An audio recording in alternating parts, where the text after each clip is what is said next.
तुम्ही जेव्हा अशा प्रकारची कामं करता, जेव्हा तुम्हाला माहिती असतं की मीन्स इज एन एंड, म्हणजे तुम्हाला काय राष्ट्रपती पुरस्कार मिळवायचा नसतो किंवा तुम्हाला पेपरमध्ये बातम्या छापायच्या नसतात. म्हणजे इंटेलिजन्सच्या भाषेमध्ये सांगायचं झालं तर आपण जर पेक भरला तर आरशासमोर बसायचं, आपणच चीअर्स करायचं आरशाला आणि पिऊन टाकायचं. तुम्ही आत्ता बघताय की दिल्लीमध्ये ब्लास्ट झाला आणि एक विशिष्ट प्रकारचं मॉड्यूल दहशतवादाचं समोर आले. त्या काळामध्ये बॉम्ब बनवण्याची ट्रेनिंग देण्यासाठी लोक दुबईच्या मार्गे, इराणच्या मार्गे, पाकिस्तानात जाऊन ज्याला त्यांच्या भाषेत दौराए आम आणि दौराए खास अशा प्रकारचं प्रशिक्षण दिलं जायचं आणि त्यातून बॉम्बची टायमर कसे बनवायचे, कशा प्रकारचे बॉम्ब बनवायचे. मी आत्ताचा विचारतो, आता जो दिल्लीमध्ये बॉम्ब ब्लास्ट झाला बरोबर, तो त्याच्यामध्ये सुद्धा मुजाहिदीनचा हात असतो? नाही, खरं सांगू का, एक एक मॉड्यूल येतं, म्हणजे त्या काळात ती परिस्थिती वेगळी होती. 2008 साली जेव्हा दिल्लीमध्ये ब्लास्ट झाले होते तेव्हा 9 बॉम्ब ब्लास्ट झाले होते. 9 पैकी 2 बॉम्ब फुटले नाहीत, 7 फुटले, मी चुकत नसेल तर. पण जर त्या 7 बॉम्बमध्ये किती वापरला असेल एक्सप्लोजिव्ह? 10 kilo, 12 kilo. आज 360 किलो अमोनियम नायट्रेट आहे तुमच्याकडे. मग याचा अर्थ असा की कोणीतरी तुमच्या विरुद्ध युद्ध करायची तयारी करतोय. हा साधा अटॅक नव्हता, हा साधा प्लॅनिंग नव्हतं. म्हणजे मान्य आहे की दिल्लीमध्ये खूप वाईट घटना घडली आणि प्रत्येक वाईट घटना हे एजन्सीचं फेल्युअर असतं. काश्मीरच्या खूप भारी भारी बाजू आहेत की ज्या लोकांपर्यंत आल्या नाहीत. म्हणजे मान्य आहे की काश्मीरमध्ये रॅडिकलायझेशन होतं. म्हणजे 20-25 वर्षापूर्वी तर रॅडिकलायझेशन फार भयानक होतं. आता नवी पिढी जन्माला आली, त्या पिढीला दूर जावं असं वाटतंय. एकदा पूर्वी 1968 सालची काहीतरी घटना आहे. इंदिरा गांधींना त्यावेळेचे काश्मीरचे मुख्यमंत्री होते, नाव विसरलो मी त्याचं. त्यांनी एकदा इंदिरा गांधींनी सांगितलं की तुम्ही आता हे पब्लिक सेक्टर कंपन्या उभ्या करतायत भारतभर, 1-2 कंपन्या काश्मीरमध्ये पण उभ्या करा ना. त्या इंदिरा गांधी म्हटलं थोडं या वर्षी बजेटचा प्रॉब्लेम आहे, पुढच्या वर्षी बघू. त्यावेळेस ते मुख्यमंत्री म्हणाले मी जर तुम्हाला म्हटलं असतं ना काश्मीरमध्ये 2 एक्स्ट्रा बटालियन पाठवा तर तुम्हाला बजेटचा प्रॉब्लेम नसता आला. पण मी जेव्हा तुम्हाला म्हणतो की 2 इंडस्ट्री पाठवा तेव्हा तुम्हाला बजेट आठवतं. की आम्ही काय केलं, आम्ही वर्षानुवर्ष त्याला लॉ अँड ऑर्डर प्रॉब्लेम म्हणून बघितलं, डेव्हलपमेंटल प्रॉब्लेम म्हणून बघितलं नाही. तर जेव्हा तुम्ही बघता तेव्हा तुम्हाला दुसरी बाजू दिसते. तर मला जर विचाराल तुम्ही तर काश्मीर हे खूप महान राज्य, म्हणजे काश्मीरियत म्हणजे काय आपण त्याला कसं म्हणतो, म्हणजे महिला सबलीकरण हे काश्मीरियतचं एक उत्तम उदाहरण आहे जे लोकांपर्यंत आलं.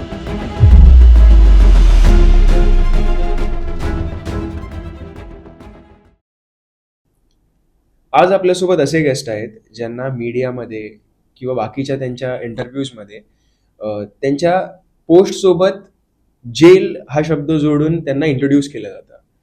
सो मला असं वाटतं की मी ते न करावं आणि त्यांनाच त्यांची ओळख व त्यांनाच त्यांचं इंट्रोडक्शन द्यावं.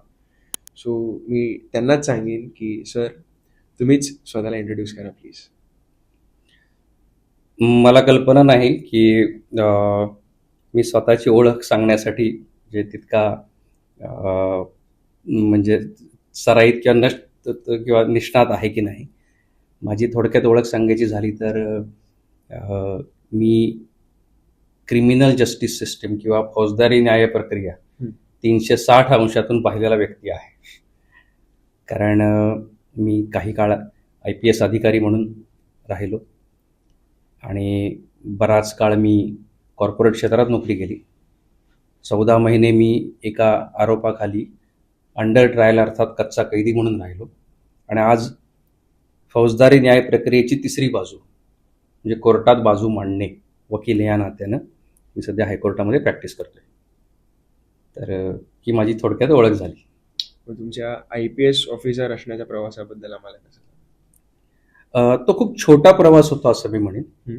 कारण असं आहे की जेव्हा एखादा माणूस IPSची परीक्षा देतो तर त्याची अपेक्षा असते की, उदाहरणार्थ माझ्या बाबतीत 19 मे 2037 हा माझा सुपर ॲन्युएशनचा म्हणजे रिटायरमेंटचा दिवस ठरला असता. तर त्यामुळं आपण जेव्हा सर्व्हिसमध्ये जातो तेव्हा आपली अपेक्षा असते की आता आपण 30-35 वर्ष या सर्व्हिसमध्ये काढणार आहोत आणि त्यासाठीच आपण अभ्यास करतो. मी 2 वेळा UPSC परीक्षा पास झालो. 2002 साली माझी ऑल इंडिया रँक 151 आली होती. तेव्हा मला इंडियन ट्रेड सर्व्हिसमध्ये माझं सिलेक्शन झालं, भारतीय व्यापार सेवेमध्ये. तिथं मी 2 वर्ष दिल्लीमध्ये पोस्टिंगला होतो प्रोबेशन धरून, आणि त्याच्यानंतर ते करतानाच मी पुन्हा परीक्षा दिली, ज्यामध्ये माझं इंडियन पोलीस सर्व्हिसमध्ये माझं सिलेक्शन झालं. तर इंडियन पोलीस सर्व्हिसमध्ये सिलेक्शन झालं. माझी ऑल इंडिया रँक 92 होती, आणि मी त्यानंतर मसुरीचं प्रशिक्षण केलं. पुन्हा हैदराबादच्या प्रशिक्षणामध्ये मी जॉईन झालो. हैदराबादच्या प्रशिक्षणामध्ये 26 जून 2005ला मला हॉर्स रायडिंगमध्ये खूप मोठा अपघात झाला, आणि त्यामध्ये माझ्या कमरेचं हाड मोडलं. आता जेव्हा असा काही प्रसंग घडतो तेव्हा आपल्याला कल्पना नसते की आपल्या आयुष्यात काय कलाटणी येणार आहे करिअरमध्ये. तर त्यातून थोडंसं सावरलो, मग थोडं काम सुरू केलं. 2007मध्ये मला पुन्हा TB डिटेक्ट झाला. या 2 घटनांचा काही प्रमाणात काय होईना करिअरवर आणि स्वतःच्या फिटनेसवर परिणाम होतो, जो मला स्वीकारणं भाग होतं. त्या तरी देखील मला त्या काळामधल्या सांगायचं झालं तर मी खूप सारं सायबर गुन्ह्यांच्या बाबतीत आणि दहशतवादाच्या बाबतीत मला अभ्यासही करता आला आणि कामही करता आलं. काही गोष्टी त्या पदाचं भान असल्यामुळं आणि त्या कार्याचं भान असल्यामुळे मला सार्वजनिकरित्या व्यक्त नाही करता येणार, परंतु मला ते काम करता आलं. आणि 2010 नंतर मी सर्व्हिस सोडल्यानंतर सुद्धा, मी कॉर्पोरेट क्षेत्रात जॉईन केल्यानंतर सुद्धा मी अनेक यंत्रणांबरोबर काम करत राहिलो, अगदी माझ्या अटकेच्या दिवसापर्यंत, की जेव्हा काही महत्त्वाच्या गुन्ह्यांच्या तपासामध्ये, मग त्या राज्यातल्या तपास यंत्रणा असो किंवा केंद्रातल्या तपास यंत्रणा असो, त्यामध्ये मी काही महत्त्वाच्या तपासामध्ये योगदान दिलं, ज्याचं खूप मोठं कौतुकही झालं. मग त्यामध्ये CBI असेल, एन्फोर्समेंट डायरेक्टोरेट असेल, राष्ट्रीय तपास NIA असेल, तर किंवा दहशतवाद विरोधी पथकं असतील कुठल्या ठिकाणची, त्यांच्यावर मला काम करण्याची संधी मिळाली, आणि त्याचा मला कायमच अभिमान वाटत आहे. जेव्हा तुम्ही IPS होतात तेव्हाचे आम्हाला जरा काही किस्से सांगाल, कारण की तुमची पोस्टिंग जम्मू अँड काश्मीरमध्ये सुद्धा झालेली. जम्मू काश्मीरचं कॅडर होतं, पण जम्मू काश्मीरमध्ये मला फार काम करण्याची संधी नाही मिळाली, कारण वैद्यकीय कारणामुळे. मला 2 किंवा 3 अनुभव मी नक्की सांगेन. एक म्हणजे मला 2008 साली मला हेमंत करकरे साहेबांबरोबर काम करण्याची संधी मिळाली होती, ज्यामध्ये इंडियन मुजाहिदीनच्या काही महत्त्वाच्या तपासावर काम करण्यासाठी मला करकरे साहेबांनी माझी मदत मागितली होती, आणि ज्याच्यामध्ये काम करताना तंत्रज्ञानाचा वापर करून लखनौच्या इंटिग्रल युनिव्हर्सिटीमध्ये आम्ही साधारणपणे डिसेंबर 2008 असेल, करकरे साहेब गेल्यानंतर, किंवा जानेवारी 2009चा काळ असेल, तेव्हा एका इंडियन मुजाहिदीनच्या अतिरेकाला पकडण्यात आम्ही यश मिळवलं होतं. मी नाव सांगू नाही शकणार कारण तो तपासाचा भाग होता, पण एवढं नक्की की त्याचं कौतुकही झालं होतं. मला त्यावेळेच्या पोलीस महासंचालकांनी महाराष्ट्रातल्या त्यांच्या केबिनमध्ये बोलून माझं कौतुक केलं होतं. तो एक अनुभव आहे. त्याच्यानंतर मी काही सायबर गुन्ह्यांवर काम केलं होतं. खूप हाय प्रोफाईल सायबर गुन्ह्यांमध्ये मी जे काही वेळा अवघड वाटतं काम, ते मी करायचो. किंवा मला एक इंटरेस्टिंग किस्साही आठवतो आहे की मी इंडियन मुजाहिदीनच्याच एका अतिरेक्याचा सायबर तंत्रज्ञानाच्या मदतीनं शोध लावला होता त्याचा. तर अशा प्रकारचे काही कामं आम्ही करत होतो. महाराष्ट्राच्या बाहेर काय इतरही राज्यांमध्ये मला संधी मिळाली. आणि सर्व्हिसमध्ये नसताना 2013 साली, विशेष स्पेसिफिक डेट म्हणजे 20 ऑगस्ट 2013ला महाराष्ट्रामध्ये एक हाय प्रोफाईल व्यक्तीची हत्या झाली होती. त्याचा तपास नंतर CBIकडे सोपवण्यात आला होता. 2015 साली CBIने माझी मदत मागितली आणि त्या तपासामध्ये मी खूप योगदान दिलं, अगदी त्यांचं चार्जशीट दाखल होईपर्यंत. आणि त्या तपासामधले 2 लोक ज्यांनी त्याची हत्या केली, दोघांनाही जन्मठेपेची शिक्षा लागली तिथपर्यंत. मग त्यावेळेस मला आठवतं की CBIचे तत्कालीन जे SP होते त्यांनी मला एक छान ॲप्रिसिएशन लेटर दिलं होतं, आणि माझ्या स्वभावाप्रमाणे मी ते कुणालाच न दाखवता स्वतःपुरतं जपून ठेवलं. सो तेव्हाचा तुमचा एक्सपिरियन्स कसा होता? हा, म्हणजे असं आहे की तुम्ही जेव्हा अशा प्रकारची कामं करता, जेव्हा तुम्हाला माहिती असतं की मीन्स इज अन एंड, म्हणजे तुम्हाला काय राष्ट्रपती पुरस्कार मिळवायचा नसतो किंवा तुम्हाला पेपरमध्ये बातम्या छापायच्या नसतात. म्हणजे इंटेलिजन्सच्या भाषेमध्ये सांगायचं झालं तर आपण जर पेग भरला तर आरशासमोर बसायचं, आपणच चीअर्स करायचं आरशाला आणि पिऊन टाकायचं. मग तिसऱ्या व्यक्तीला कळता कामा नये. त्यामुळे तशाच प्रकारच्या भावनेतून आम्ही काम करायचो, ज्याच्यामध्ये कुणी आपल्याला क्रेडिट द्यावं. म्हणजे आपण एखादं काम केलं तर त्या कामाचं समाधान फक्त आपल्याला आहे आणि आपल्याला त्याच्यामुळे शांत झोप लागते, एवढ्यापुरतंच ते क्रेडिट मर्यादित होतं. आणि ते तेवढं वर्षानुवर्ष मी ठेवलं आणि त्याचा मला कायमच अभिमान वाटत आला. मग जेव्हा तुम्ही त्या इंडियन मुजाहिद्दीनना पकडलं तेव्हा तो रिसर्च कसा केला, किंवा इंडियन मुजाहिद्दीन किंवा मुजाहिद्दीन हे काय असतात आम्हाला तुम्ही सांगा. तुम्ही आता बघताय की दिल्लीमध्ये ब्लास्ट झालाय आणि एक विशिष्ट प्रकारचं मॉड्यूल दहशतवादाचं समोर आलंय. जेव्हा तुम्ही लहान होतात तेव्हा 2000च्या आसपास जे दहशतवादाचे स्प्लिंटर ग्रुप तयार व्हायला लागले त्यांचं मूळ 2 ठिकाणी हे म्हणजे मूर्तरूप घेत होतं. एक म्हणजे उत्तर प्रदेशमधल्या आझमगडमधल्या संजारपूर नावाच्या गावामध्ये आणि दुसरं म्हणजे कर्नाटकातल्या भटकळ या ठिकाणी. आणि त्यामध्ये मुंबईचा मूळचा फजलूर रहमान गँगशी संबंधित असलेला व्यक्ती, त्याचं नाव तर रियाज मोहम्मद इस्माईल शाह बांद्री, ज्याला लोक रियाज भटकळ नावाने ओळखतात. आणि तसंच त्या मूळच्या संजारपूर गावातून म्हणजे आझमगडमधल्या गावातून मुंबईत आलेली काही मुलं जी मुंबईतल्या चिता कॅम्प भागात राहत होती, इथं ह्या मॉड्यूलनी मूर्त स्वरूप धरायला सुरुवात केली. आणि त्यातून काही माणसं भारताबाहेर जाऊन ट्रेनिंग घेऊन आली.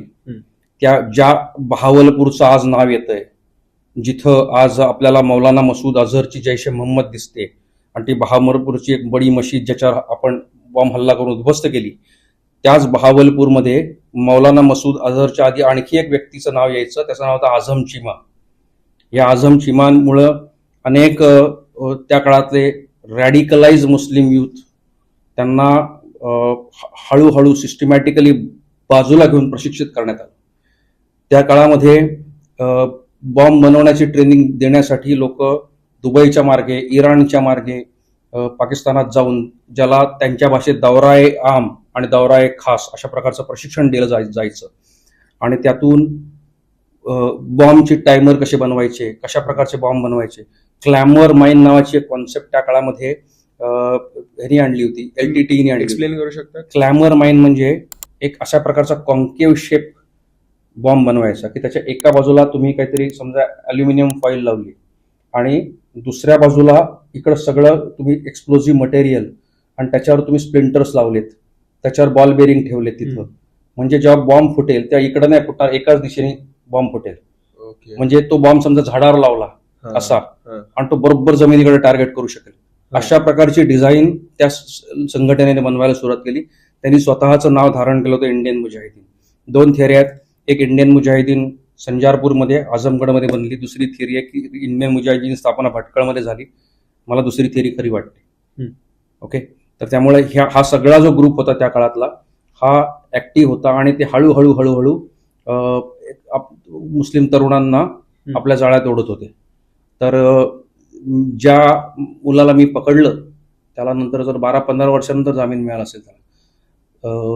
दिल्लीमध्ये 13 सप्टेंबर 2008ला जे बॉम्ब ब्लास्ट झाले ते सगळे बॉल बेरिंग जे होते ते लखनौ मधल्या बाजारातून विकत घेतले होते. हे सगळे बॉल बेरिंग हा पठ्ठ्या लखनौमधून दिल्लीमध्ये घेऊन आला होता आणि मग तिथं ते बॉम्ब बनले आणि तिथून सगळे बॉम्बस्फोट झाले सगळ्या गोष्टी. त्यामुळे काय होतं, एक जण बॉल बेरिंग आणतोय, एक जण एक्सप्लोजिव्ह घेऊन येतोय, एक जण असेंब्लिंग करतोय, एका माणसाला टायमरचं काम दिलंय.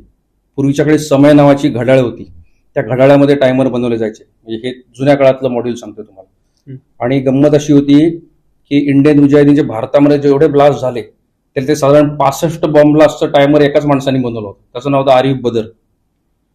तर त्यामुळे काय झालं, माझ्या सर्व्हिसच्या काळामध्ये आणि नंतर सुद्धा दहशतवाद हा माझा कायमच अभ्यासाचा विषय होता आणि तो आजही मी कायम ठेवलाय. मग आता तुम्ही या दिल्ली बॉम्ब ब्लास्टवर काय जुना जुना हे आत्ता जे बोलले ते 2008चा 2008चा हो हा. हो मी आत्ताचा विचारतो. आता जो दिल्लीमध्ये बॉम्ब ब्लास्ट झाला बरोबर. तो त्याच्यामध्ये सुद्धा मुजाहिदीनचा हात असू शकतो. नाही, खरं सांगू का, एक एक मॉड्यूल येतं, म्हणजे त्या काळातली परिस्थिती वेगळी होती. म्हणजे त्या काळातली ही जी मुलं होती ती गुजरात दंगलेनंतर जी काही रॅडिकलायझेशन सुरू झालं त्याचे काही पार्ट असावेत असं मानण्यास जागा आहे. ओके. पण आता जे घडतंय जे काश्मीरमध्ये आहे त्यात क्लिअरली पाकिस्तान फुटप्रिंट आहे. याचं कारण असं आहे की दिल्लीतले ब्लास्ट करणारी पोरं कोण आहेत? काश्मीरमधनं आली आहेत. बरोबर आहे. ती जरी फरीदाबादच्या एका मायनॉरिटी मेडिकल कॉलेजमध्ये शिकत असली तरी त्या कॉलेजचा काहीच रोल नाही. कॉलेज फक्त त्यांना मेडिकल प्रशिक्षण देत आहे. तर ही मुलं काश्मीरमधनं आली आहेत. 100% यांचा कोणी ना कोणीतरी बाहेर आका असणार आहे. त्यांनी तिथं सिस्टमॅटिकली त्या कॉलेजच्या मेडिकल कॉलेजमध्ये शिकणाऱ्या काही लोकांना रॅडिकलाइज केलेलं आहे आणि तिथून या गोष्टी घडल्यात. पण एक लक्षात ठेवा, मी खूप एक्स्ट्रीमिस्ट आहे म्हणून मी दहशतवादी बनत नाही. म्हणजे मला कुणाला तरी मारायची इच्छा आहे म्हणून मी दहशतवादी नाही बनत. मी दहशतवादी तेव्हा बनू शकतो जेव्हा मला बॉम्ब बनवता येतो, जेव्हा माझ्याकडे एक्सप्लोजिव्ह येतात, जेव्हा माझ्याकडे डिटोनेटर्स येतात. बरोबर आहे. आज अमोनियम नायट्रेट जे तिथं 360 किलो अमोनियम नायट्रेट मिळालं, हे अमोनियम नायट्रेट म्हणजे शेतात टाकायचं खत नाही हो, तिथं पण अमोनियम नायट्रेट खत असतं ना. हे एक्सप्लोजिव्ह ग्रेड अमोनियम नायट्रेट आहे जे वेपनमध्ये वापरलं जातं. आज भारतामध्ये अमोनियम नायट्रेट कोण बनवतं? उदाहरणार्थ पुण्यामध्ये दीपक नायट्रेट नावाची कंपनी ती बनवत असेल. इतकं प्रोटेक्शन असतं, इतक्या प्रकारच्या चेक्स अँड बॅलन्स मधून जातं की इथून हे लीक होऊच शकत नाही. याचा अर्थ असा की अशा प्रकारचं explosive grade 360 kilo ammonium nitrate कोणीतरी त्यांना आयता आणून दिला असेल. बरोबर आहे. पूर्वीच्या काळी काय व्हायचं, खेचरावरून कुणीतरी आणून दिलंय, बॉर्डर क्रॉस करून घे, एखादा अतिरेकी पाकिस्तान बॉर्डर क्रॉस करून आलाय. आज आमच्याकडे सर्व्हेलन्स एवढा स्ट्रॉंग झालाय, इतकं सोपं नाही राहील. परंतु आज आणखी एका विशिष्ट प्रकारच्या तंत्रज्ञानाचा धोका वाढलाय. आता हे एक्सप्लोजिव्ह ड्रोनच्या साह्याने भारतात येऊ शकतो. आता तुम्हाला माणसं पाठवायची गरज नाही आणि मेला तर ड्रोन मरेल, रिस्क इज झिरो. म्हणजे याचा अर्थ असा की मला या दहशतवादामध्ये जर आपण माणसं सोडून इतर गोष्टी बघायला सुरुवात केली तर माझ्या दृष्टीने चिंतेचा विषय असा आहे की 2900 का 2800 किलो एक्सप्लोजिव्हच्या गोष्टी आपण करतोय. अहो, इंडियन मुजाहिदीन जेव्हा बॉम्ब बनवायचे तेव्हा साधारणपणे 1 ते 1.5 किलो अमोनियम नायट्रेट वापरलं जायचं. कधी कधी 500 ग्रॅम अमोनियम नायट्रेट मध्ये त्यांनी बॉम्ब बनवले. तुम्ही सांगा 360 किलो अमोनियम नायट्रेट मध्ये 200-250 बॉम्ब झाले असते दिल्लीमध्ये. शहर उडवायचा विचार होता काय? मान्य अख्खं शहर नसतं उडलं, पण विचार करा की जेव्हा 13 सप्टेंबर 2008 साली जेव्हा दिल्लीमध्ये ब्लास्ट झाले होते तेव्हा 9 बॉम्ब ब्लास्ट झाले होते. 9 पैकी 2 बॉम्ब फुटले नाहीत, 7 फुटले मी चुकत नसेल तर. पण जर त्या 7 बॉम्ब मध्ये किती वापरला असेल एक्सप्लोजिव्ह? 10 kilo, 12 kilo. आज 360 किलो अमोनियम नायट्रेट आहे तुमच्याकडं. पण याचा अर्थ असा की कोणीतरी तुमच्या विरुद्ध युद्ध करायची तयारी करतोय. हा साधा अटॅक नव्हता, हा साधा प्लॅनिंग नव्हतं. म्हणजे मान्य आहे की दिल्लीमध्ये खूप वाईट घटना घडली आणि प्रत्येक वाईट घटना हे एजन्सीचं फेल्युअर असतं, बरोबर ना.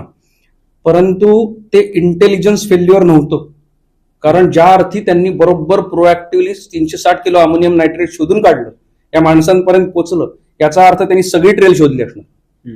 बरोबर आहे. त्यातला एक माणूस सटकला जो आपल्या कंट्रोलमध्ये आला नाही आणि ते त्यांचं ऑपरेशनल फेल्युअर होतं का? होतं. पण ठीक आहे, म्हणजे आता इतिहास त्याचं फेल्युअर म्हणून नोंद घेईल. पण त्याच्यामध्ये हेही बघायला पाहिजे की ज्यांनी कोणी हे 360 किलो अमोनियम नायट्रेट शोधलं त्यांनी अख्खा ट्रेल शोधला, त्यांनी अख्खं मॉड्यूल शोधलं की यांना रॅडिकलाइज करणारी सिस्टीम शोधली. त्यामुळं मला आशा आहे की हे मॉड्यूल एवढ्या पुरतच मर्यादित असावं, याच्यापेक्षा जास्त नसावं. मग हे बॉम्ब बनवणारे असतात हे मोस्टली यंग पोरं असतात का? असं आहे की बॉम्ब बनवण्याचं तंत्रज्ञान बदलत जातं दर काही वर्षानंतर, कारण शेवटी बनवणाराही त्यांना ट्रेन करणारा रिसर्च करत असतो. बरोबर आहे. मी ठरवलं आणि मला दहशतवादी व्हायचं म्हणून मी नाही होऊ शकत. मला एक्सपर्ट तंत्रज्ञान लागतं, आकाश system. त्याची मला प्रॅक्टिस करावी लागते आणि त्यासाठी कोणाला तरी रिसर्च करावा लागतो आणि अशा ठिकाणी एक्सपर्ट यंत्रणा पिक्चरमध्ये येतात. म्हणजे का आपण ISIचं नाव घेतो? कारण लष्कर तैयबाला हे ज्ञान कोणी दिलं, जैश ए मोहम्मदला हे ज्ञान कोणी दिलं? हे ज्ञान कुठल्या तरी मिलिटरी एस्टॅब्लिशकडनं आलं असलं पाहिजे. आणि त्यांच्याकडे जाऊन जर बॉर्डर क्रॉस करून ट्रेनिंग घ्यायचं असेल तर तुम्ही काय 60 वर्षाचा माणूस पाठवणार? तुम्हाला 18 वर्षाची पोरं पाठवायला लागतील. मी 2008 साली का 2009 साली मला आठवतंय, एका इंडियन मुजाहिदीनच्या टेररिस्टला मी इंट्रोगेशन केलं. त्याचं नाव होतं मोहम्मद सलमान. त्या मोहम्मद सलमान जेमतेम 18 वर्षाचा होता का 19 असेल. हा सलमान 16 वर्षाचा असताना बॉर्डर क्रॉस करून पाकिस्तानात गेला होता ट्रेनिंग घ्यायला.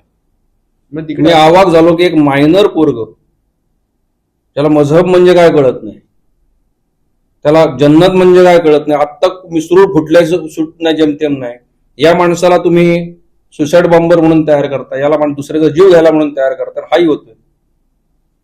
मग तिकडे प्रश्न असा येतो की मग हे बॉर्डर क्रॉस करून जातात कसे? हे बघा की हा प्रश्न भारताचा नकाशा, शाळेमधला नकाशा घ्यायचा आणि ही भारताची अशी बॉर्डर आणि इकडनं तिकडे कशी जंप मारली, इतकं सोपं उत्तर नाही याचं. म्हणजे उदाहरणार्थ मी दुबईला जाऊ शकतो विमानात बसून. बरं, मग दुबईत जर मी गेलो तर UAEच्या एमिरेट्स किती आहेत? 7 आहेत. मग दुबईमधनं मी गाडीने रासल कैमापर्यंत जाऊ शकतो का? जाऊ शकतो, कारण ते एमिरेट्सचाच पार्ट आहे. रासल कैमा नावाची एमिरेट्स आहे. मग रासल कैमामधनं उतरून मी जर गायब झालो आणि मी जर ठरवलं की समजा गाडीने जायचं किंवा बोटीतून जायचं, छोट्याशा लपून जायचं आणि तिथून इराणच्या बॉर्डरला जायचं, जाऊ शकतो का मी? मग इराणच्या बॉर्डरवरून मी ती बॉर्डर क्रॉस करून मी पाकिस्तानच्या मकरान कोस्ट पर्यंत पोहोचू शकतो का? पोहोचू शकतो. हे मी थिअरी नाही सांगते. जबीउद्दीन अन्सारी उर्फ अबू जुंदाल, जो पाकिस्तानातून जो 26/11 पकडला गेला, हा मुंबईतून पाकिस्तानमध्ये एक्झॅक्टली याच रूटने गेला. मी तुम्हाला हा रूट सांगितला. त्यामुळे बॉर्डर क्रॉस म्हणजे करतो म्हणजे मी भारतातून पाकिस्तानात जम्प नाही करत आहे.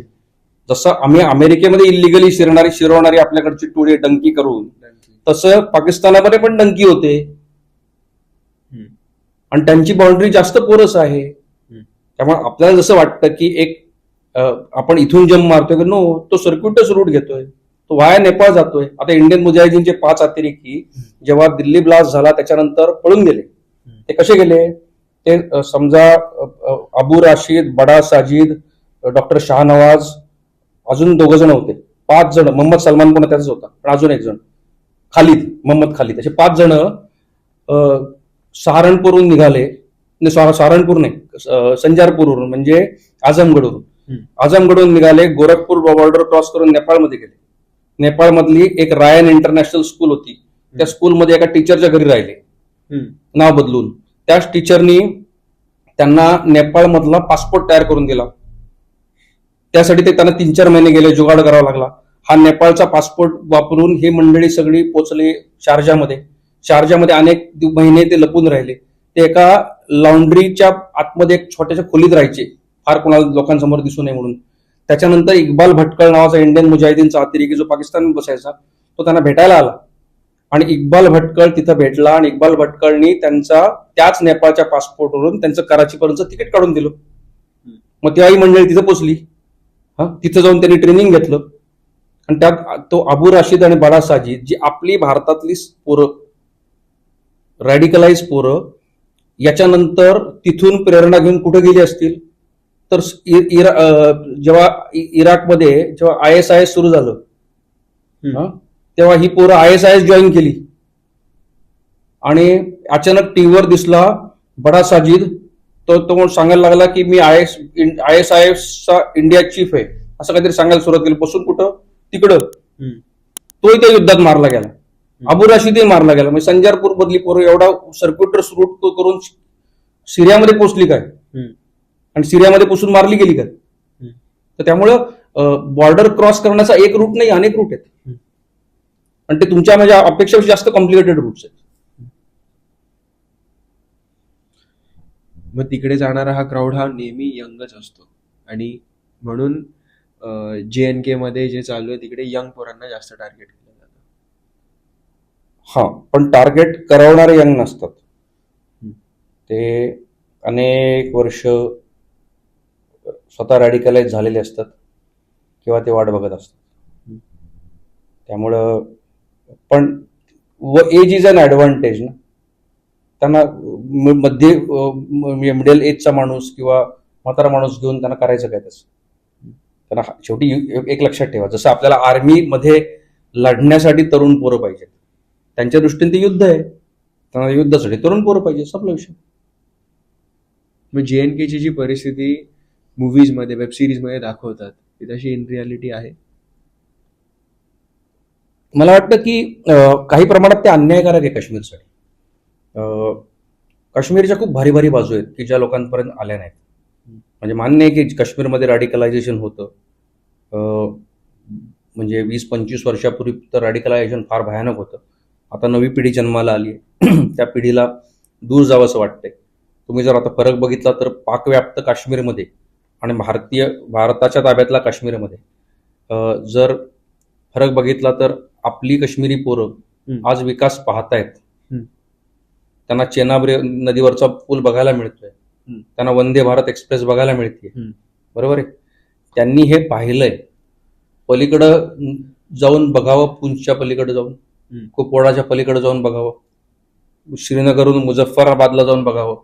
म्हणजे तुम्हाला असं वाटेल की तुम्ही सिंगापूरमधनं रवांडामध्ये पोहोचलाय, एवढा याचा फरक आहे.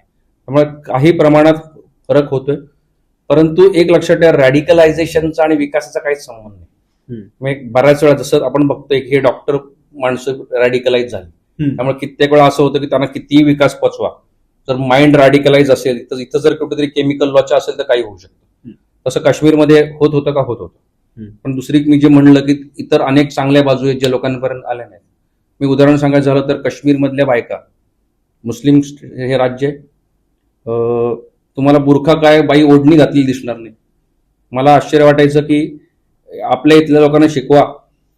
म्हणजे माझी सासूरवाडी हैदराबादची, मी ओल्ड सिटीत अनेकदा फिरायचो आणि ओल्ड सिटीतल्या बुरखा घातलेल्या बायका बघितल्या, म्हणायचो यांना जरा काश्मीरमध्ये फिरून आणावं, यांना कळेल एखादी मॉडर्न फॉरवर्ड लुकिंग मुस्लिम बाई कशी असते बघा. काश्मीरमध्ये राजबाग नावाचं एक गेस्ट हाऊस आहे, तिथं राजबाग पोलीस स्टेशन आहे, त्याच्या मागच्या बाजूला एक शाळा आहे मुलींची. त्या शाळेमध्ये एक फुटबॉल ग्राउंड आहे. तुम्हाला आश्चर्य वाटेल की शाळेमध्ये ती मुलींची शाळा आहे आणि शाळेच्या मुलींच्या 2 टीम फुटबॉल खेळतात. मला प्रश्न असा पडतो की हा काश्मीर, हे महिलांचं सबलीकरण आज आम्ही कुणालाच दाखवलं नाही. कारण आम्हाला काय झालं, काश्मीर म्हणजे फक्त लॉ अँड ऑर्डर. एकदा पूर्वी 1968 सालची काहीतरी घटना आहे. इंदिरा गांधींना त्यावेळेचे काश्मीरचे मुख्यमंत्री होते, नाव विसरलो मी त्यांचं. त्यांनी एकदा इंदिरा गांधींनी सांगितलं की तुम्ही आता हे पब्लिक सेक्टर कंपन्या उभ्या करतायत भारतभर, 1-2 कंपन्या काश्मीरमध्ये पण उभ्या करा ना. त्या इंदिरा गांधी म्हटल्या थोड्या या वर्षी बजेटचा प्रॉब्लेम आहे, पुढच्या वर्षी बघू. त्यावेळेस ते मुख्यमंत्री म्हणाले मी जर तुम्हाला म्हटलं असतं ना काश्मीरमध्ये 2 एक्स्ट्रा बटालियन पाठवा तर तुम्हाला बजेटचा प्रॉब्लेम नसता आला म्हणले. पण मी जेव्हा तुम्हाला म्हणतो की 2 इंडस्ट्री पाठवा तेव्हा तुम्हाला बजेट आठवतं. आम्ही काय केलं, आम्ही वर्षानुवर्ष त्याला लॉ अँड ऑर्डर प्रॉब्लेम म्हणून बघितलं, डेव्हलपमेंटल प्रॉब्लेम म्हणून बघितलं नाही. तर जेव्हा तुम्ही बघता तेव्हा तुम्हाला दुसरी बाजू दिसते. मला जर विचाराल तुम्ही तर काश्मीर हे खूप महान राज्य आहे. म्हणजे काश्मीरियत म्हणजे काय, आपण ज्याला कसं म्हणतो, म्हणजे महिला सबलीकरण हे काश्मीरियतचं एक उत्तम उदाहरण आहे जे लोकांपर्यंत आलं पाहिजे. मग याच्यामध्ये आर्टिकल 370चा काय रोल? असं आहे की आर्टिकल 370 नक्की काय केलं याच्याबद्दल आपल्या बराच वैचारिक गोंधळ आहे. म्हणजे आर्टिकल 370ला मी विरोध का करतो, कारण मी बीजेपीचा आहे. आर्टिकल 370ला मी समर्थन का करतो, कारण मी काँग्रेसवाला आहे. म्हणजे आम्हाला जन्मतः हे समर्थन करणं किंवा विरोध करणं हा भाग आहे, अशा पद्धतीने आम्ही वागतो. मी कोणीच बघितलं नाही. आर्टिकल 370 सर्वात महत्वाची गोष्ट काय केली तर 2 राष्ट्रध्वज तयार केले या देशात. एक लक्षात ठेवा की मी हिंदू आहे, मी सणासुदीला भगवा झेंडा घरात लावत असेल, परंतु माझ्या मनात कायम तिरंगा असतो, बरोबर आहे. त्याच्यापेक्षा मोठं काय नसतं. पण काश्मीरमध्ये स्वतःचा वेगळा ध्वज होता. जर स्वतःचा ध्वज निर्माण केला तुम्ही तर तुम्ही तुमच्या मनात कधी तिरंगा आलाच नाही. तुम्ही एक सिम्बॉलिझम, राष्ट्रध्वज म्हणजे काय, एखाद्या त्या कापडाकडे बघून जेव्हा तुमच्या मनामध्ये वीररसाचं हे निर्माण होते, वीरश्री दौडायला लागते, ही भावना निर्माण करण्याचं काम राष्ट्रध्वजाचं. त्यांना स्वतःचा राष्ट्रध्वज दिला होता तुम्ही. भारतामध्ये जेव्हा अख्खा भारतभर इंडियन पिनल कोड चालू होता, त्या काश्मीरमध्ये रणवीर पेनल कोड होता, इंडियन पेनल कोड लागूच नव्हता. आम्हाला कुठं माहितीये की त्यांच्याकडं कायदेच वेगळे आहेत. जेव्हा भारतामध्ये सगळ्या राज्यांमध्ये मुख्यमंत्री होते, तेव्हा 1953 सालापर्यंत 1947 ते 1953 काश्मीर मधल्या मुख्यमंत्र्याला वजीर आलम म्हणायचे, काश्मीर मधल्या राज्यपालाला सदर रियासत म्हणायचे. आणि नरसिंहराव सरकार जेव्हा आलं, तेव्हा नरसिंहराव सरकारने काश्मीर प्रश्न हल करण्यासाठीचे सोल्युशन काढलं. त्यात म्हणलं की ओके, तुम्ही शांत राहा, आम्ही ऍक्सेप्ट करायला तयार आहोत की तुम्ही आता आजपासून मुख्यमंत्र्याला वजीर आलम म्हणू शकता. म्हणजे आम्ही त्या लेवलपर्यंत येऊन थांबलो होतो. त्यामुळे तिथून आम्ही गाडी उलटी फिरवली आहे. म्हणजे आम्हाला 370 कलम रद्द करणं का गरजेचं होतं? यासाठी नाही की लोकांना काय वेळेस कळतं की 370 कलमामुळे मी जमीन खरेदी नाही करू शकत. मला थोडंच इंटरेस्ट आहे काश्मीरमध्ये जाऊन जमिनी खरेदी करण्यात. काश्मीर मधली जी माणसं आहेत त्यांच्यामधलं भारतीयत्व जागा कसं करायचं असेल की त्यांच्या मनात दुसरा झेंडा काढून टाकला पाहिजे. जर काश्मीरमध्ये राईट टू इन्फॉर्मेशन लागू नाही, तो आम्हाला तिथे लागू केला पाहिजे. आज बघा, भारतीय न्याय संहिता, आज आम्ही आमचं लहानपण किंवा आमचा युपीएससीचा अभ्यास किंवा अगदी मी जेव्हा LLB झालो तोपर्यंत आम्ही सगळे कायदे अशी स्टडी केले, this is applicable to whole of India except state of Jammu Kashmir. अशा प्रत्येक कायद्याची सुरुवात असायची. त्या सिच्युएशन मधनं दिस इज वन इंडिया ही फिलिंग निर्माण करण्यासाठी जम्मू काश्मीर ते 370 कलम तोडणं गरजेचं होतं. मग ते सक्सेस होतं 370. म्हणजे 370 कलम ठेवणं सक्सेस होतं का काढणं सक्सेस होतं असं म्हणतात? काढणं. बघा, असं आहे की 370 कलम काढण्याचे परिणाम तुम्हाला काय ओव्हरनाईट बघायला नाही मिळणार. तुम्हाला 370 कलम काढल्यानंतर सुद्धा काही काश्मीरी माणसाला भारत नसेल आवडत तर नाही आवडणार, पण एक पिढी जाऊ द्यावी लागेल. जी पुढची पिढी पैदा होईल ना, ती जन्माला आल्यापासून कधी काश्मीरचा फ्लॅगच बघणार नाही, कारण तो फ्लॅगला काय अस्तित्वच उरलं नाही. बरोबर आहे? ते कधीच रणवीर पिनल कोड बघणार नाही, ते फक्त इंडियन पिनल कोड बघतील. त्यामुळे त्यांना ज्या इतिहासामध्ये चुकीच्या सवयी लावल्यात, त्या चुकीच्या सवयी हळूहळू नष्ट होतील, पण त्याची सुरुवात एक गिलोटीन घालून घाव घालून करणं गरजेचं होतं. ते आम्ही केलं. म्हणजे एकंदरीत येत्या पिढीला काश्मीर सारखा बघता येईल आता जसं आहे तसं. ती आशा करायला हरकत नाही, पण त्याच्यामध्ये आणखी एक अँगल आहे.